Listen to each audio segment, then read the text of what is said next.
சொந்தம் பந்தம் யாவற்றமான பெரியோர் முன்பதாக நிறுத்தினீர்கள். பார்த்தான் அர்ஜுனன். அடடா அடடா, இப்பேற்பட்ட இந்த பூமிக்காக இவர்களை கொல்லுவதா? சொந்தம் பந்தம் மாமன் மைத்துனன் ஆமாம் யாவற்றமான பேர்கள் இருக்கின்றார்கள். ஆமாம், இந்த பூமிக்காக இவர்களை கொல்லுவதா? இந்த நாடு நாடு வேண்டாம், வேண்டாம், இந்த ராஜ்யம் ராஜ்யம் வேண்டாம், சுகபோகங்கள் வேண்டாம், உன் உலகமே கிடைப்பதாக இருந்தாலும் கூட சரிதான். ஆமா, இந்த யுத்தம் எனக்கு வேண்டாம், இந்த யுத்தமானது வேண்டாம்.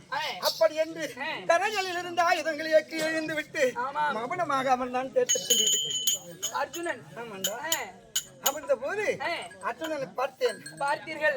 அர்ஜுனா, நான்கும் தெரிந்த அறிவாளியை போல பேசுகிறார். ஆமாம், ஒரு அறிவாளியா இருக்கக்கூடியவன் இருப்பவர்களை பற்றியோ அல்லது இறப்பவர்களை பற்றியோ வருத்தப்பட மாட்டான்.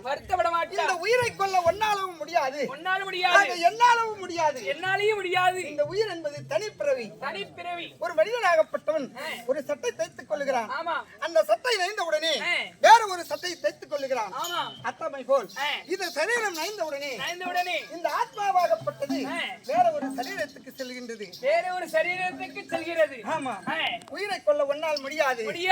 அப்படி இந்த யுத்தத்தை நீ இழுதாயானால் உலகத்தோர் உன்னை இழிவாக பேசுவார். ஆமா, அதாவது வாழ்கின்ற மக்கள் இழிவாக பேசுவார். ஆமா, அப்படி என்று சொல்ல பல ஞானமும் கல்வியும் அவனுக்கு எடுத்து ஓதின பிறகு அதன் பிறகு அவன் கதங்களில் காண்டிபத்தை எடுத்து முதலாவது நாள் யுத்தத்தில் அவன் காண்டிபம் எடுக்காத இருந்தபடியால் யாரு அவன் பாட்டராகிய பாச்சாரியாகப்பட்டவர் விளாடன் புதவனாகிய சுவேதனூத்திரனை இருவர்களை கொண்டு விட்டார்கள்.